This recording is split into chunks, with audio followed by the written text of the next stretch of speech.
तो कैसे हैं आप सभी लोग। एक बार फिर से वेलकम है आपका मेरे YouTube channel study with Yogesh में। कल मैंने आपको उत्तराखंड प्रमुख व्यक्तित्व का पहला भाग पढ़ाया था, आज दूसरा इसका भाग होगा। कल इकोनॉमी की क्लास आएगी, 2 क्लासेस, फिर पॉलिटी की आएगी। ऐसे ही हम लोग चलेंगे। दूसरी बात सुनना, उत्तराखंड का जो कोर्स है, यानी उत्तराखंड हम लोग पढ़ रहे हैं, जो बहुत हद तक कवर हो चुका है हमारा। अब बहुत ज़्यादा एडवांस करने की ज़रूरत नहीं है, एक एक दो दो क्लासेज ऐसे ही आते रहेंगे आपके एग्ज़ाम तक, तो मान के चले हम 100% उत्तराखंड पढ़ चुके होंगे। थोड़ा सा मैं अब फोकस करूंगा हिंदी की ओर कुछ समय बाद, यानी हो सकता है जून के स्टार्टिंग से मैं हिंदी की आपको 2-2 3-3 क्लासेस दूं या 2 क्लासेस दूं, कुछ इस प्रकार से चलेगा। और इकोनॉमी और पॉलिटी साथ में हम चलाते रहेंगे, ठीक है। आज की वीडियो में भी आपको अंत में क्लिप देखनी है और आपको फीडबैक, जितने भी लोग आप जुड़े हैं, ज़रूर मुझे टेलीग्राम या व्हाट्सएप जो नंबर मैंने आपको अबाउट सेक्शन में दिया है वहाँ पे आप मुझे क्लिप बना के सेंड कर देना और मैं उसको अपने वीडियो में अपलोड करूँगा, ठीक। दूसरी बात, जो लोग कह रहे थे कि सर आपने होमवर्क नहीं दिया अभी, ऐसा जो एक आध दिन आप लोग रुक जाइए, मैं आपको होमवर्क वाला सेक्शन शुरू करूंगा, क्योंकि मैं सिलेबस को देखूंगा कि कौन सा टॉपिक आप अपने स्तर पे कर सकते हैं, ठीक है। तो इस प्रकार से हम लोग होमवर्क करेंगे। साथ ही साथ ल्यूसेंट जीएस का जो वॉइस मैसेज वाला सेक्शन है, जो मैं टेलीग्राम पे आपको करवाऊंगा, उसके लिए भी 2-4 दिन वेट कीजिए, थोड़ा सा आप मैं समझ लूँगा। 2-4 दिनों के बाद हमारा रूटीन जो है प्रॉपर तरीके से चलने लग जाएगा। और जो लोग टेलीग्राम ग्रुप पर नहीं जुड़े हैं, आप मेरे चैनल पे जाइए, चैनल के मेन पेज पे जाइए, ऊपर अबाउट सेक्शन लिखा होगा, अबाउट सेक्शन पे क्लिक कीजिए और अबाउट के अंदर आपको टेलीग्राम ग्रुप लिखा होगा, उसको क्लिक कीजिए, आप सीधे ग्रुप पे पहुंच जाएंगे और ज्वाइन कर लेना है, ठीक है। तो इस प्रकार से हम लोग चलेंगे। तो आज मैं आपको शुरू करता हूं, और इससे पहले मैं कल की वीडियो के बारे में कुछ बातें आपको बताऊंगा। इंद्रमणि बडोनी जी का जो जन्म है वो 24 दिसंबर करना है आपको, ठीक है। वो 23 हुआ था, और राजेंद्र बलोदी जी की किताब में उसको 23 ही दिया है, लेकिन अधिकांश किताबों में उसको 24 दिया है। तो इंद्रमणि बडोनी जी का जो जन्म है आपको कब करना है? 24 दिसंबर को करना है, पहली बात। दूसरी बात, एक और कमेंट पड़ा था, सर गब्बर सिंह नेगी को मतलब जो विक्टोरिया क्रॉस है आपने फर्स्ट वर्ल्ड वॉर के बाद बताया, जबकि 15 में मिला था। देखिए 15 में मिलना या फर्स्ट वर्ल्ड वॉर के बाद मिलना वो ज़्यादा इंपॉर्टेंट नहीं। क्यों? क्योंकि इनकी तो उस दौरान जहाँ ये गए थे संघर्ष में, मैंने आपको बताया था, वहाँ इनकी मृत्यु हो चुकी थी, ठीक है। तो उसके बाद मरणोपरांत इनको क्या दिया गया था? विक्टोरिया क्रॉस दिया गया था। और जो विक्टोरिया क्रॉस था उनको इसी इवेंट के लिए दिया था। ये जो घटना हुई थी, ये जो वहाँ पे संघर्ष चल रहा था फर्स्ट वर्ल्ड वॉर के दौरान, उसमें ये शामिल हुए थे। तो इस 1915 की घटना के लिए दिया गया, जो कि बाद में इनको वर्ल्ड वॉर खत्म होने के बाद इनकी पत्नी ने उसको लिया था, ठीक है। तो इसमें आप लोग कंफ्यूज मत होना। तीसरी चीज, सर वीर चंद सिंह गढ़वाली का नाम आपने भंडारी बताया लास्ट में, और किताब में कहीं नेगी दी है। देखिए भंडारी है या नेगी है, वास्तव में कंफ्यूजन है, लेकिन आप भंडारी करना। क्यों? क्योंकि इनके पिता का नाम देख लेना, उन पे भंडारी लगा है तो बेटा भी भंडारी होगा, स्वाभाविक सी बात है। तो ज़्यादा परेशान होने की जरूरत नहीं है, ठीक है। ये 3 चीज़ें आप लोगों की जो कंफ्यूजन थी, मैं कमेंट पढ़ लेता हूँ। अब ये मत समझना हम लोग कमेंट करते हैं सर रिप्लाई नहीं करते हैं, रिप्लाई देने का टाइम नहीं होता, लेकिन मैं पढ़ता हर किसी का कमेंट हो, ठीक है। उसी में से देख लो, मैंने ये 3 चीज़ें आपकी डाउट क्लियर करवा दी। तो अगला हेडिंग आप लोग लिखेंगे श्रीदेव सुमन। क्या लिखेंगे? श्रीदेव सुमन, ठीक है। श्रीदेव सुमन जी के बारे में हम पढ़ेंगे, और इससे भी क्वेश्चन लगभग हर पेपर में श्रीदेव सुमन से आपको क्वेश्चन देखने को मिलता होगा। जितने भी उत्तराखंड के आपने एग्जाम देखे होंगे, तो हेडिंग डाल लीजिए आप लोग श्रीदेव सुमन, ठीक है। शहीद श्रीदेव सुमन भी लिख सकते हैं और श्रीदेव सुमन भी लिख सकते हैं, और इनको शहीद भी बोला जाता है। शहीद श्रीदेव सुमन कर दीजिए इसको, मतलब हमने सिर्फ श्रीदेव सुमन जी के बारे में पढ़ना है, ठीक है। उसी प्रकार से कितना मज़ा आता होगा तुम लोगों को, मैं सोच रहा हूँ, क्योंकि बहुत से इसमें ऐसे स्टूडेंट हैं जो वेट करते हैं कि सर की क्लास आएगी, 11 बज गए हैं, 11:30 बार जब भी आएंगे, बहुत मज़ा आता होगा तुम लोगों को अब, क्योंकि एक रूटीन बना है, बिना वीडियो के चैन नहीं आता होगा, हैबिट बन चुकी है, पढ़ने की ललक जग चुकी है, सक्सेस होने का, लाइफ में कुछ करने का एक अरमान आपके दिमाग में चल रहा है। तो बहुत मैं समझता हूँ आप लोगों को। अब ये एक प्रकार का फैमिली मेम्बर टाइप का मैं आपके हो गया हूँ, आप मेरे फैमिली मेंबर तरीके से हो गए, तो हम लोग ऐसे ही चलते रहेंगे। सफलता तो अब हमारी मुट्ठी में आएगी, ठीक है। कैसे नहीं आती हम लोग देखते हैं। क्या पूछेगा आयोगा कि शहीद श्रीदेव सुमन। देखिए टिहरी रियासत पे जो जनता के साथ अत्याचार हो रहा था, उसके खिलाफ आवाज मुखर करने वाले प्रमुख व्यक्तियों में से एक थे। अब आप कहोगे सर क्या बोलते रहते हो, कभी टिहरी रियासत कभी कुछ, ये है क्या? रियासतें क्या होती थी? देसी रियासतें होती थी। जब ब्रिटिश यहाँ रूल करते थे, उन्होंने 2-3 कैटेगरी में इंडियन के स्टेट को बांटा था। एक तो ऐसे थे जहाँ वो टोटली खुद नियंत्रण करते थे, उनका गवर्नर होता था, उनके अधिकारी होते थे। एक ऐसे होते थे जहाँ पे यहाँ का देसी शासक, देसी राजा शासन करता था, जिसको महाराजा वगैरह बोलते थे, उनको बोला जाता था देसी रियासत, यानी यहाँ जो रियासतें थी वहाँ ब्रिटिश डायरेक्ट रूल नहीं करते थे, यहाँ पे इन्हीं लोगों का जो राजा महाराजा होता था वो शासन करता था, ब्रिटिश को रॉयल्टी वगैरह देता था, तो उसी में से उनको बोला जाता था रियासतें। तो उत्तराखंड में भी एक रियासत थी जिसका नाम था टिहरी रियासत। उस टिहरी रियासत के अंदर जनता त्रस्त थी उसके अत्याचारों से, उसके पुलिस अधिकारियों के अत्याचार, राजा के अत्याचार, राजा के कार्मिकों के अत्याचार, उससे जनता बहुत ज़्यादा त्रस्त थी, परेशान थी। उसी के खिलाफ आवाज़ मुखर करने वालों में से प्रमुख कौन हुआ करते थे? श्रीदेव सुमन हुआ करते थे। ठीक है, तो पहला लिखोगे टिहरी रियासत के विरुद्ध संघर्ष में इनका बलिदान दिया था। ठीक है, क्या लिखोगे? टिहरी रियासत के खिलाफ। देखो मैं कहानी जैसी बताऊंगा, इसमें सिर्फ फैक्ट लिखने हैं आपको। ठीक है, के खिलाफ संघर्ष में इनका बलिदान, के खिलाफ संघर्ष में बलिदान देने वालों में से प्रमुख कौन थे? श्रीदेव संघर्ष में बलिदान दिया था। ठीक है, ये इसमें प्रमुख थे। अब इनका जन्म जो था, अब देखो जन्म हर किसी का नहीं करना है, कुछ कुछ का आपको याद रखना है, उनमें से एक ये भी थे। 25 मई 1916 को टिहरी के जौल गांव में इनका क्या हुआ था? जन्म हुआ था। तो जन्म लिख लीजिए, इनका याद करना है। ठीक है, क्योंकि ये इंपॉर्टेंट ज़्यादा कुछ महत्वपूर्ण पर्सनैलिटी हैं। तो टिहरी में इनका जन्म हुआ था, जो जगह थी उसका नाम था जौल गांव। हाँ, एक और कल कन्फ्यूजन देख रहा था मैं सर, जो इंद्रमणि बडोनी जी वाला आपने बताया था वो रुद्रप्रयाग में पड़ता है। देखो रुद्रप्रयाग चमोली कहाँ पड़ता है उससे कुछ नहीं पूछेगा आपसे, आपको खाली ये पता होना चाहिए हाँ इतने में हुआ था। टिहरी के जौल गांव में इनका जन्म हुआ था। और कब हुआ था? 16 मई। देखिए कुछ कुछ होते हैं, जैसे श्रीदेव सुमन जी हैं, इनके बारे में आपको इनकी जन्म की तिथि याद करनी पड़ेगी। सॉरी 25 मई है, इनकी जन्म की तिथि आपको याद करनी पड़ेगी और ये पेपर में आ सकता है। तो 25 मई 1916 को इनको क्या हुआ था? जन्म हुआ था। ये आप लोग याद रखना, टिहरी के जौल गांव में। ठीक, अब इनके जो पिता थे, इनके पिता का नाम था हरिराम बडोनी, जो कि एक अपने आप में वैद्य टाइप के थे, यानी अपने आप में जो आयुर्वेदिक आप इलाज वगैरह करते हैं उस टाइप का उनका काम था। और हैजा के कारण उनकी मृत्यु हुई थी 1919 में, जब हैजा वगैरह फैल गया था उसके उपचार के दौरान ही उन्होंने अपना क्या किया था, उनकी मतलब मृत्यु हो चुकी थी। और जबकि इनके बचपन का नाम था वो था श्री दत्त बडोनी, जो कि ये पूछा जा सकता है आपसे क्वेश्चन में। ठीक है, यानी इनके जो पिता थे एक वैद्य थे जिनका नाम श्रीराम बडोनी था। अब ये बडोनी थे, हाँ पीछे से इनकी जो मतलब श्रीदेव सुमन है, इनका अपने आप में सरनेम जो था वो बडोनी था। तो हरिराम बडोनी इनके पिता थे, एक प्रकार के वैद्य थे वो। ठीक है, इनकी बीबी का नाम पूछा गया था पेपर में, हरिराम बडोनी। जबकि इनकी जो पत्नी थी, इनकी मिसेज की, इनकी श्रीदेव सुमन की, उनका जो नाम था, उनका नाम था विनय लक्ष्मी सकलानी। ठीक है, इनकी पत्नी का नाम लिख लीजिए, इनकी पत्नी। ठीक है, विनय लक्ष्मी सकलानी, विनय लक्ष्मी सकलानी इनकी पत्नी का नाम था। अब देखिए इनका जो क्वेश्चन आ सकता है, इनके बचपन का नाम पूछेगा तो श्रीदत्त बडोनी इनके बचपन का नाम था, और इसको इंपोर्टेंट कर देना, बचपन का नाम श्रीदत्त बडोनी। श्रीदत्त बडोनी इनका क्या था? बचपन का नाम था, और इसको इंपोर्टेंट कर देना, श्रीदेव सुमन के बचपन का नाम श्रीदत्त बडोनी था।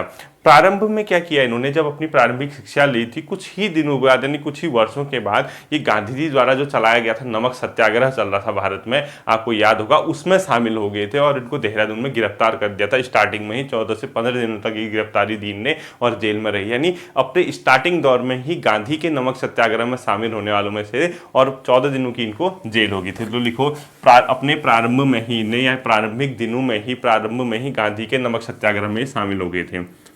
प्रारंभ में ही गांधी के नमक सत्याग्रह में शामिल, गांधी के, ये नमक सत्याग्रह क्या है बहुत परेशान मत होना, मॉडर्न हिस्ट्री में बता दूंगा।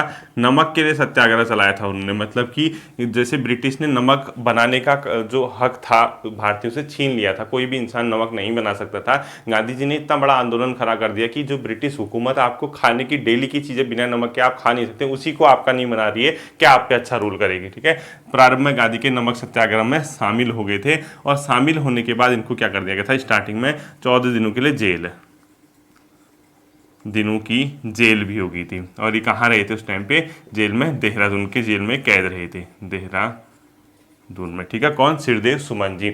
अब देखिए टिहरी रियासत की जनता की मुक्ति हेतु, यानी क्योंकि टिहरी इनका मुख्य काम जो था, टिहरी की रियासत से जनता को मुक्ति दिलानी थी, उसी हेतु इन्होंने गणदेश सेवा संघ की स्थापना की। ठीक है, तो लिखो टिहरी रियासत से जनता की मुक्ति हेतु, टिहरी रियासत से जनता की मुक्ति हेतु, जनता की मुक्ति हेतु इन्होंने क्या किया था, एक गणदेश सेवा संघ की स्थापना की थी। और ये क्वेश्चन पूछा जाता कि गणदेश सेवा संघ की स्थापना कब हुई थी, जो कि बाद में हिमालय सेवा संघ कहलाया। ठीक है, गणदेश सेवा संघ, गणदेश सेवा संघ की स्थापना की। ठीक है, संघ की स्थापना। अब इसकी स्थापना का ईयर आपको बताता हूं, और इसी को बाद में लिखो, ब्रैकेट में लिखो, इसी को बाद में हिमालय सेवा संघ कहलाया। ठीक है, ब्रैकेट में लिख देना हिमालय सेवा संघ, यही हिमालय सेवा संघ कहलाया। ये क्वेश्चन पूछता है आपसे कि कब बना था। ये देखिए, इसका जो ईयर है बेसिकली 1938 ही आता है। 38 से हिमालय सेवा संघ कहलाया था या गणदेश सेवा संघ। लेकिन अगर आप राजेंद्र बलोदी जी की किताब पढ़ोगे, इसकी स्थापना गणदेश सेवा संघ की 1936 दिया है। विकिपीडिया देखोगे 1937 दिया है। आप कंफ्यूज मत होना, अगर आपको 38 ऑप्शन दिखता है तो आप 38 की ओर ही जाना। तो इसके ब्रैकेट में आप, ये तो ठीक है हिमालय सेवा संघ 1938 से कहलाया, ये तो सही है।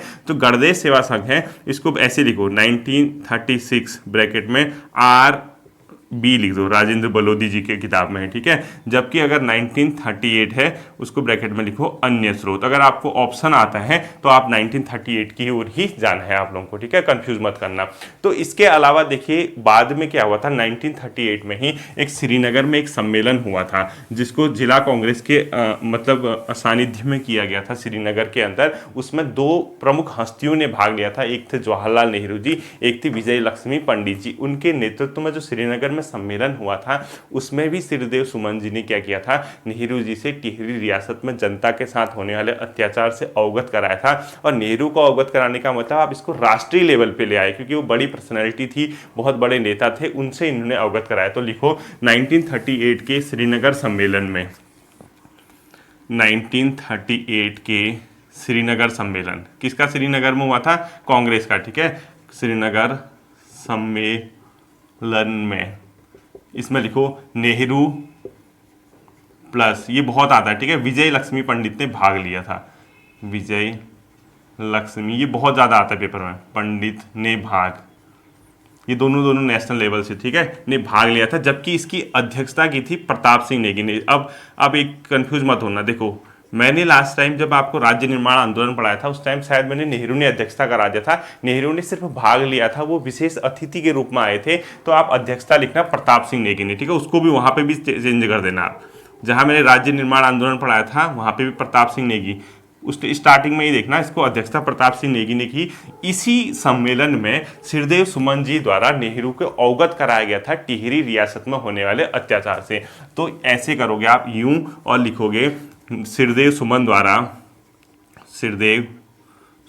द्वारा नेहरू को टिहरी रियासत के बारे में अवगत, रियासत के अत्याचार के बारे में अवगत, अत्याचार के बारे में अवगत। इससे ये फायदा हुआ कि चीजें नेशनल लेवल पे पहुंच गई, नेशनल का जो मतलब राष्ट्र का ध्यान था इस ओर जा सकता था। ठीक है, तो इन्हें इसके अध्यक्षता मतलब क्या करा था, अवगत कराया हुआ था। अब देखो, जैसे सामंतों के द्वारा अत्याचार किया जाता था, टिहरी रियासत के द्वारा अत्याचार किया जा रहा था, उसी अत्याचार से बचने के लिए इन्होंने एक बहुत बड़े मंडल की स्थापना की, जिसको बोला जाता है टिहरी राज्य प्रजा मंडल, और उसकी स्थापना हुई थी 23 जनवरी 1939 को। ठीक है, ये बहुत फेमस क्वेश्चन आता है। तो अगला पॉइंट लिखो आप, सामंती अत्याचार से मुक्ति हेतु।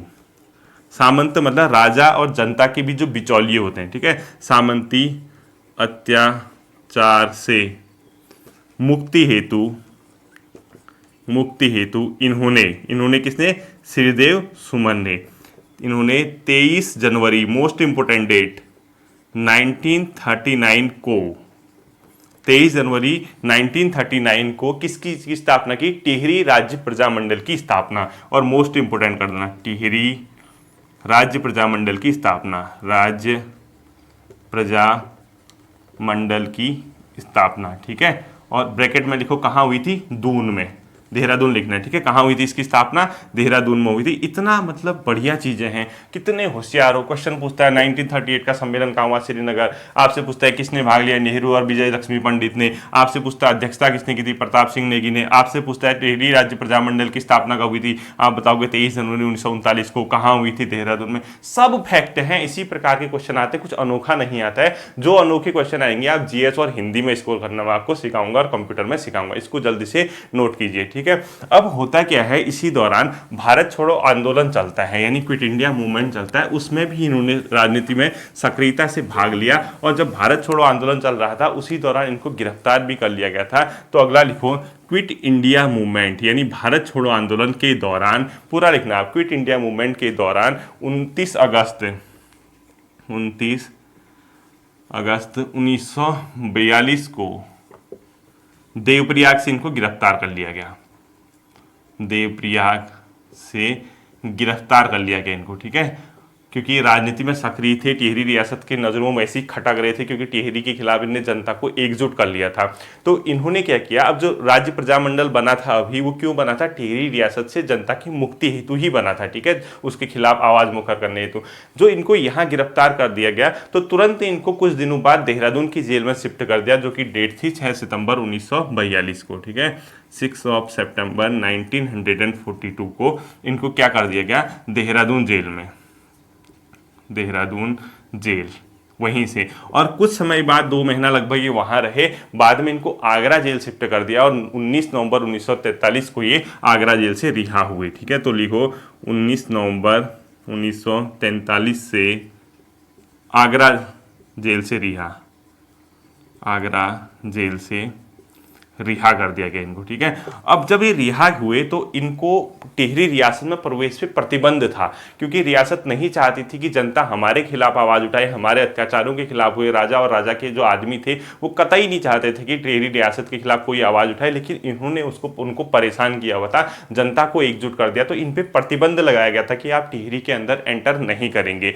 तो रियासत के अंदर एंटर न करने के प्रतिबंध के बाद भी इन्होंने क्या किया, रियासत में प्रवेश कर दिया और रियासत में प्रवेश करने पे इनको गिरफ्तार कर लिया गया। तो अगला पॉइंट आप लिखोगे इसमें, रियासत में प्रवेश करने पर इनको गिरफ्तार कर लिया गया। लिखो रियासत में प्रवेश पर गिरफ्तार, प्रवेश पर गिरफ्तार, यानी इनको क्या कर दिया गया, वहां रियासत में प्रवेश करने पर गिरफ्तार कर लिया गया। और जैसे ही गिरफ्तार हुए तो 30 दिसंबर 1943 से लेकर 25 जुलाई 1944 तक ये जेल में ही रहे, ठीक है। तो ये कब से कब तक रहे? देखो 30 दिसंबर 1943 से कब तक? 25 जुलाई 1944। इतने लंबे समय तक ये कहाँ रहे? जेल में रहे। और ये अप्रॉक्स लगभग कितना था? 209 डेज के समथिंग आता है, ठीक है। इसको देख लेना, आप कैलकुलेट कर लेना कितने दिन आ रहा है। लगभग 209 दिनों तक ये जेल में ही रहे। अब जब ये जेल में थे तो वहाँ इन पे बहुत ज़्यादा क्या किया गया, इनको यातनाएं दी गई, बहुत परेशान किया गया। टिहरी रियासत में इनको ये भी कहा गया कि आपको हम लोग क्या करेंगे, नौकरी भी दे देंगे, इतनी तक बात हुई थी, ठीक है। यानी नौकरी का लालच दिया गया, हर चीज़ की गई, फिर भी ये नहीं माने और टिहरी रियासत के खिलाफ आवाज़ इनके क्या करते रहे, मुखर करते रहे। तो आखिरकार इनको क्या करना पड़ा, 21 फरवरी 1944 पे इन पे राजद्रोह का मुकदमा चला दिया गया, ठीक है। यानी राजद्रोह इनने कर दिया, ऐसा मुकदमा। देखो 21 फरवरी 1944 पे इन पे क्या किया, राजद्रोह का मुकदमा चलाया गया। किस पे? श्रीदेव सुमन जी पे राजद्रोह का मुकदमा चला। जैसे ही राजद्रोह का मुकदमा चला ये बहुत परेशान हुए, ये इनको लगा कि अब कुछ नहीं हो सकता है। तो फाइनली इन्होंने अपना ऐतिहासिक अनशन शुरू कर दिया, बहुत पेपर में आता है, और उसकी डेट थी 3 मई 1944। यानी अगला लिखो आप, 3 मई 1944 से अपना ऐतिहासिक अनशन शुरू कर दिया। इसकी डेट याद रखनी है, ठीक है। 3 मई, ये पूरा याद रखना है वाला, 1944 से इन्होंने अपना जेल में ऐतिहासिक अनशन शुरू कर दिया। अनशन शुरू, और ये जो अनशन था एक बहुत लंबे समय तक रहा, लगभग 84 डेज तक। और 84 दिनों के अनशन के बाद 25 जुलाई 1944 को इन्होंने क्या कर दिया, अपना शरीर त्याग दिया, ठीक है। तो ये कितने दिनों तक रहा ये भी पूछता है आपसे, 84 दिन तक। और इसके बाद क्या हुआ था, 25 जुलाई 1944 को, ठीक है, 1944 को इन्होंने अपना बलिदान दे दिया। यानी इनकी जेल में ही क्या होगी, मृत्यु होगी थी। ये बहुत इंपॉर्टेंट है, ठीक है, ये डेट इंपॉर्टेंट है, ये दिन इंपॉर्टेंट है, ये कब से शुरू किया, ये सब इंपॉर्टेंट है। देखिए आगे को। अब देखिए इस दौरान इनका एक बहुत प्रसिद्ध मतलब कथन जो बहुत चलता है, इन्होंने इसी दौरान कहा था तुम मुझे तोड़ सकते हो पर मोड़ नहीं सकते। किसका कथन है, सिरदेव सुमन का, ये आता है पेपर में। तुम मुझे तोड़ सकते हो, तोड़ सकते हो किंतु मोड़ नहीं सकते, किंतु मोड़ नहीं सकते। ये किसका स्टेटमेंट है पूछता है तो आप लोग बता देना सिरदेव सुमन का, ठीक है, इतना आप लोग नोट कीजिए। अब कुछ अन्य फैक्ट मैं आपको बताता हूँ इनके बारे में, अन्य तथ्य लिख लीजिए, ठीक है, यानी इनके बारे में कुछ अन्य फैक्ट हैं वो देख लेते हैं। देखिए इसमें जो अन्य फैक्ट है, एक तो 1937 में इन्होंने सुमन सौरभ नाम से कविता प्रकाशित करना शुरू किया। तो पहला लिखिए 1937 से सुमन सौरभ नाम से प्रकाशित, सुमन सौरभ नाम से कविता प्रकाशन इन्होंने ही किया, नाम से कविता प्रकाशन करने वाले कौन थे, सिरदेव सुमन जी ही थे, ठीक है, एक फैक्ट ये याद रखना है। दूसरा, इन्होंने दिल्ली में देवनागरी महाविद्यालय की स्थापना की अपने कुछ साथियों के साथ मिलकर, लिखा है। अगला लिखो, दिल्ली में, क्या लिखोगे, दिल्ली में कुछ साथियों के साथ मिलकर देवनागरी महाविद्यालय की स्थापना, देवनागरी महाविद्यालय की स्थापना में भी इनका क्या था, महत्वपूर्ण भूमिका थी, ठीक है। साथ ही साथ एक मैंने आपको पहले भी पढ़ा रखा है, आपको याद होगा, लुधियाना में एक सम्मेलन हो रहा था, उसको नेशनल लेवल पे था, वो अखिल भारतीय देसी राज्य लोक परिषद का, उसमें भी इन्होंने क्या किया, टिहरी रियासत में होने वाले अत्याचार से वहां उनको अवगत कराया। तो लिखो लुधियाना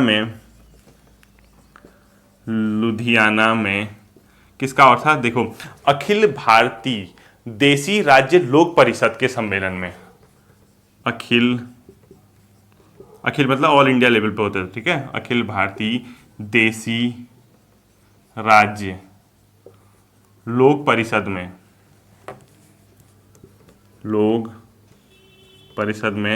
भाग लिया, ठीक है, भाग लिया तथा वहां क्या किया, टिहरी पे होने वाले टिहरी रियासत के अत्याचार के बारे में अवगत कराया, ठीक है, तथा टिहरी में अत्याचार पे अवगत, टिहरी के अत्याचार से अवगत, यानी टिहरी रियासत के से अवगत कराया इन्होंने। ये भी आपको याद रखना है कहाँ हुआ था ये सम्मेलन और किसने भाग लिया था, लुधियाना में सिरदेव सुमन ने इसमें भाग लिया था। साथ ही साथ इन्होंने एक हिमालय प्रांतीय देसी राज्य परिषद का भी गठन किया था, ठीक है। तो अगला लिखो हिमालय, अगला मतलब पॉइंट लिखोगे, ठीक है, हिमालय प्रांतीय देसी राज्य परिषद का गठन, हिमालय प्रांतीय देसी राज्य का गठन भी इन्होंने किया था। ये भी आप लोग ध्यान रखना है किसने किया था, हिमालय प्रांतीय देसी राज्य का गठन सिरदेव सुमन जी ने। और लास्ट इनके बारे में जो फैक्ट है, बनारस में इन्होंने क्या किया था, एक बहुत महत्वपूर्ण चीज की थी, हिमालय राष्ट्रीय शिक्षा परिषद का गठन किया। और यहां से मुझे व्यक्तिगत तौर पर लगता है कि क्वेश्चन आ सकता है, तो लिखो बनारस में, पूरा लिखना आप जैसे लिखा रहा हूं, ठीक है, बनारस में हिमालय राष्ट्रीय शिक्षा परिषद का गठन किया, हिमालय राष्ट्रीय शिक्षा परिषद का गठन, शिक्षा परिषद का क्या किया इन्होंने, गठन। और हिमालय राष्ट्रीय शिक्षा परिषद का जब इन्होंने गठन किया, इस परिषद से ही इन्होंने एक पुस्तक निकाली जिसका नाम था हिमांचल। और इस हिमांचल पुस्तक पर इन्होंने टिहरी प्रजा को मतलब जागरूक करने के लिए पूरी टिहरी रियासत में उस पुस्तक को बांटा था, ठीक है। तो इसके नीचे लिखो हिमांचल पुस्तक का प्रकाशन कर रियासत में बंटवाई थी, ठीक है, यहीं से इन्होंने क्या किया था, हिमांचल पुस्तक का प्रकाशन तथा उसे टिहरी रियासत में बंटवाई थी,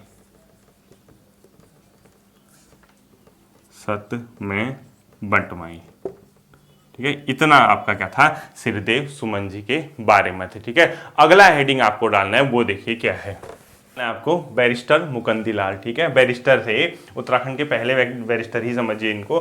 तो अब इसमें देखिए क्या चीजें हैं, जैसे सिरदेव सुमन जी के बारे में आपको उनका बर्थ याद रखना था, कब किस सन में पैदा हुए, इनके बारे में नहीं भी रखोगे चलेगा, ठीक है, बहुत फोकस करने की जरूरत नहीं। कुछ ही लोग ऐसे हैं जिनका ये पूछ भी देता है, तो अब क्या पता इनका भी पूछ दे, लेकिन बहुत इंपॉर्टेंट नहीं है। तो इनका जन्म लिखो 14 अक्टूबर 1885, ठीक है, जन्म लिखो आप 1885 में। और इनका जो जन्म हुआ था वो हुआ था चमोली के पाटली गांव में। कहाँ हुआ था? चमोली के पाटली गांव। उस टाइम चमोली के पाटली गांव में इनका जन्म हुआ था। पाटली गांव में इनका जन्म हुआ था, ठीक है। अब देखिए इनके बारे में मेन चीज, अब बचपन की शिक्षा क्या थी, कहाँ गुजरी, वो सब छोड़िए, किसकी सहायता से। फाइनली ये है कि 1913 में ये एक प्रकार के कानून की शिक्षा लेने के लिए कहाँ चले गए थे? इंग्लैंड चले गए थे, वो हमें ध्यान रखना है। 1913 में इनने कानून की पढ़ाई हेतु, लॉ के एजुकेशन के लिए, ठीक है, तभी तो इन्हें आगे बताता हूँ आपकी, कानून की पढ़ाई हेतु, कानून की पढ़ाई हेतु इंग्लैंड चले गए थे, इंग्लैंड चले गए थे, ठीक है, ये भी ध्यान रखना है। जब ये 4-5 साल वहाँ इन्होंने अध्ययन किया, कानून की स्टडी की, 1919 में बैरिस्टर बनकर ये भारत लौटे थे। 1919 में बैरिस्टर बनकर, वकील, ठीक है, बैरिस्टर बनकर भारत आए थे, वापस भारत आए। और उस दौरान भारत में बहुत से आंदोलन वगैरह चल रहे थे, उस पर भी इन्होंने सक्रिय रूप से भाग लिया। और सबसे महत्वपूर्ण, जब कुली बेगार आंदोलन चल रहा था बद्रीदत्त पांडे के नेतृत्व में कुमाऊं के इलाकों में, तो गढ़वाल के इलाकों में इन्होंने, अनुसुईया प्रसाद बहुगुणा जी ने और कुछ अन्य लोगों ने कुली बेगार आंदोलन में महत्वपूर्ण भूमिका निभाई, जिसके बाद 1923 में फाइनली ब्रिटिश को उस प्रथा को बंद करना पड़ा, ठीक है। कहाँ? गढ़वाल। तो गढ़वाल में कुली बेगार प्रथा में महत्वपूर्ण भूमिका लिखो, गढ़वाल में कुली बेगार प्रथा पर, कुली बेगार प्रथा पर महत्वपूर्ण भूमिका निभाई इनने कि इसको कैसे समाप्त किया जाए, महत्वपूर्ण भूमिका निभाई। और फाइनली 1923 में गढ़वाल में भी कुली प्रथा को क्या कर दिया? ब्रिटेन से समाप्त कर दिया। उसके बाद ही 1922 से 1926 तक यूपी विधान, जो एक 2 सदन होते हैं ना, जैसे एक विधानसभा होता है राज्य में, एक को बोलते हैं विधान परिषद, उस टाइम पे विधान परिषद ही कहा जाता था, उसके भी ये सदस्य रहे और उपाध्यक्ष का भी इन्होंने पद संभाला था, ठीक है। तो इसमें लिखो यूपी विधान परिषद के, यूपी विधान परिषद के सदस्य, यूपी विधान परिषद के सदस्य रहे थे। और साथ ही साथ उपाध्यक्ष का भी इन्होंने वहां पे पद संभाला था, उपाध्यक्ष भी लिख लो, ठीक है। तो अब इसके बाद जो आगे इनके बारे में आता है, इन्होंने क्या किया था, 1923 में एक प्रसिद्ध प्रकाशन किया था, उसका नाम था तरुण कुमाऊं का। तो लिख लो 1923 में तरुण कुमाऊं का इनके द्वारा प्रकाशन किया था, इसको इंपोर्टेंट कर देना। कहीं कहीं 22 भी लिखा होगा इसको, ठीक है, तरुण कुमाऊं का प्रकाशन करने वाले कौन थे पूछता है? बैरिस्टर मुकंदीलाल होते, ये आप लोगों को तैयार रखना है, ठीक है। 1930 में 1930 में ब्रिटिश गढ़वाल का जब पहला राजनीतिक सम्मेलन हुआ था, ब्रिटिश गढ़वाल मतलब जो ब्रिटिश गढ़वाल का इलाका था, वहां पे जो फर्स्ट पॉलिटिकल समिट हुई थी दुगड्डा में, उसका नेतृत्व भी करने वाले कौन थे? बैरिस्टर मुकंदीलाल। तो 1930 लिखो, दुगड्डा में ब्रिटिश गढ़वाल के प्रथम राजनीतिक सम्मेलन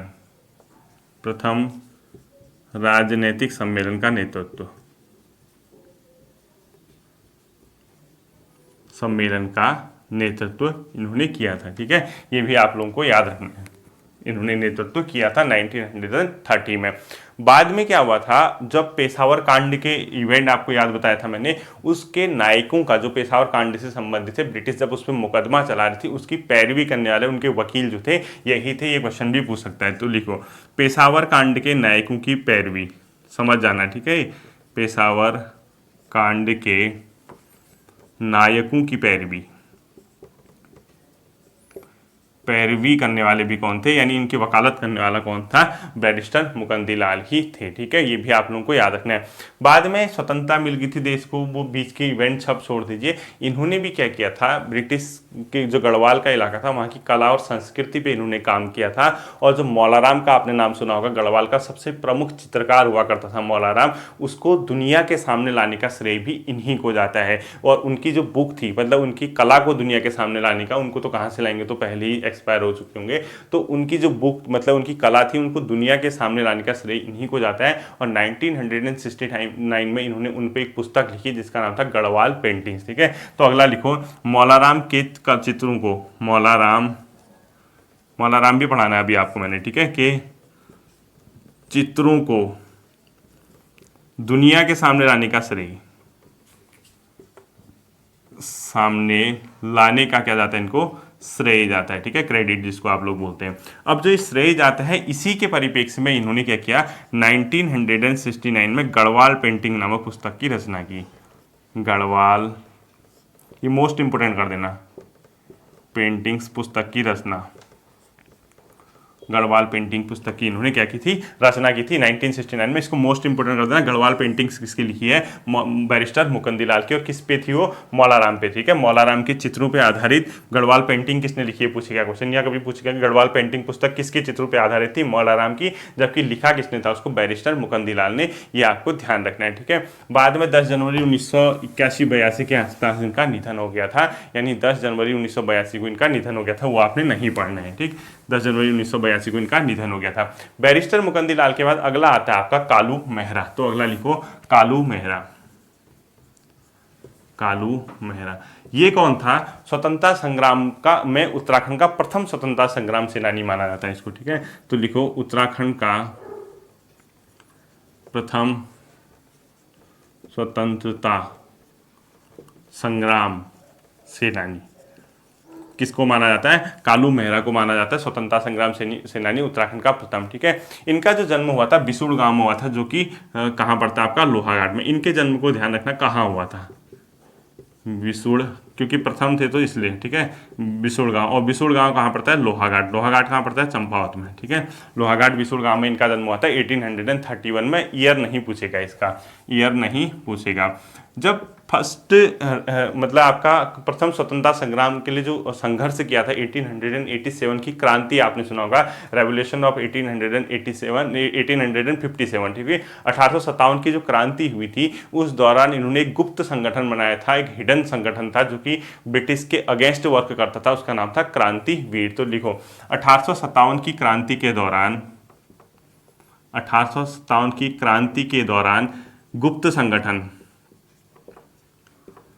क्रांतिवीर का इन्होंने गठन किया था। गुप्त संगठन जो छुप के काम करता था। ठीक है, क्रांतिवीर का गठन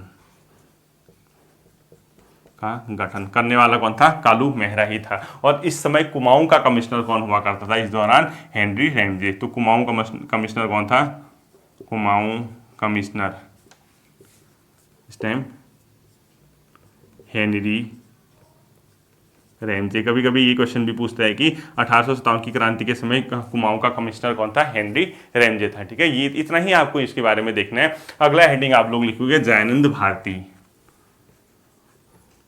जयानंद भारती, ये अगला हेडिंग आप लोगों को लिखना है। जयानंद भारती जी जो थे, इनका क्यों जाना जाता है, डोला पाल की जो आंदोलन था उसके प्रेरणा माना जाता है इनको, यानी उसको शुरू करने का श्रेय, उनके लिए वर्क करने का श्रेय जयानंद भारती को ही जाता है। ठीक है, डोला पाल की। अब आप कहोगे डोला पाल की आंदोलन क्या था, मैंने आपको आंदोलन भी पढ़ाने अभी। ठीक है, उत्तराखंड के प्रमुख आंदोलन पढ़ाऊंगा, उसमें बताऊंगा कि प्रेरणा।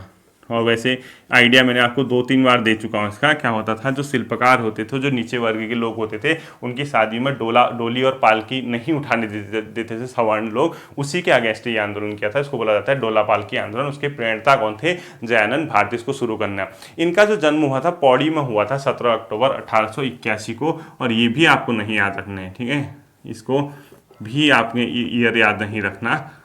कितना हुआ था, 17 अक्टूबर 1881 81 को इनका जन्म हुआ था पौड़ी में। ये जो बहुत ज़्यादा आपको ध्यान नहीं रखना है। बाद में क्या हुए थे, स्वामी श्रद्धानंद के साथ मिलने के बाद ये भी आर्य समाजी हो गए थे, यानी आर्य जो समाज था उसके जुड़ गए, आर्य समाज के प्रचारक बन गए थे। ठीक है, तो इसमें लिखो आर्य समाज प्रचारक, प्रचारक के रूप में इन्होंने काम भी किया था। इन्हीं के प्रयासों से जब इन्होंने बहुत प्रयास किए, 1924 में पहली बार डोला पालकी के साथ शिल्पियों की बारात गई थी। ठीक है, तो लिखो इन्हीं के प्रयासों से 1924 में डोला पालकी के साथ शिल्पियों की पहली बारात हुई थी। शिल्पी मतलब जो निम्न तबका था उस टाइम, ठीक है, के साथ शिल्पियों की पहली बारात हुई थी। ये क्वेश्चन भी आपसे पूछा जा सकता है किसके नेतृत्व में हुई थी। डोला पालकी मतलब ये जयानंद भारती के नेतृत्व में। ठीक है, 1928 में मोस्ट इंपोर्टेंट करना, गढ़वाल सर्वदलित परिषद या सर्वदलित बोर्ड का गठन किया गया था और जिसके अध्यक्ष जयानंद सरस्वती थे। इसको ये जयानंद भारती थे, इसको मोस्ट इंपोर्टेंट करना। 1928 में गढ़वाल सर्वदलित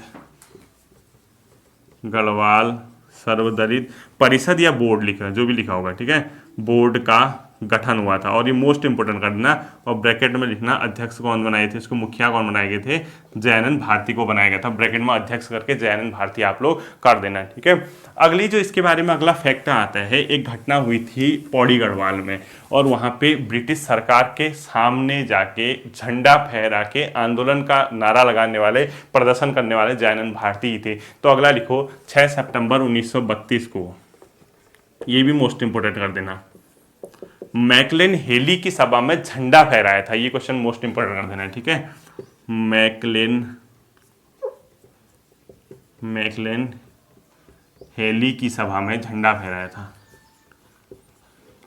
सोचो, सभा में झंडा फहराया था, कितनी बड़ी बात हुई। जब ब्रिटिश के अधीन थे हम अपना झंडा फहराने वाली बात करने आए। ठीक है, झंडा फहराया था। बाद में जब इनके प्रयास इतने थे, कानूनी रूप से डोला पालकी को मान्यता मिल गई थी 1936 के आसपास, वो मैं आपको बताऊंगा डोला पालकी आंदोलन के अंदर। और 1941 में क्या हुआ था, 1941 में 1941 में क्या हुआ था, डोला पालकी के अधिकार को स्वीकार कर लिया गया था। ठीक है, तो लिखो 1941 में सामाजिक तौर पे, ये सामाजिक तौर पे, ठीक है, डोला पालकी आंदोलन के अधिकार को स्वीकार, डोला पालकी आंदोलन के अधिकार को स्वीकार। अब आप लोग कंफ्यूज करेंगे, ये सामाजिक तौर पे था, यानी सभी दलों ने, कर दो इसको, सभी दलों ने या सामाजिक रूप से किया था। और यहाँ 1936 में स्वीकार लिख दो, कानूनी रूप से स्वीकार।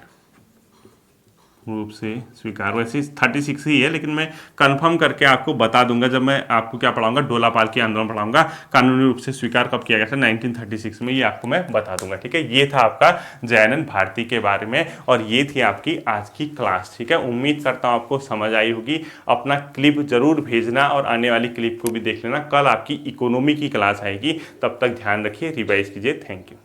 स्टडी विथ योगेश से मुझे जेन्युइनली काफ़ी फ़ायदा हुआ है, बिकॉज़ मैंने कभी पहले उत्तराखंड या जीएस नहीं पढ़ी थी।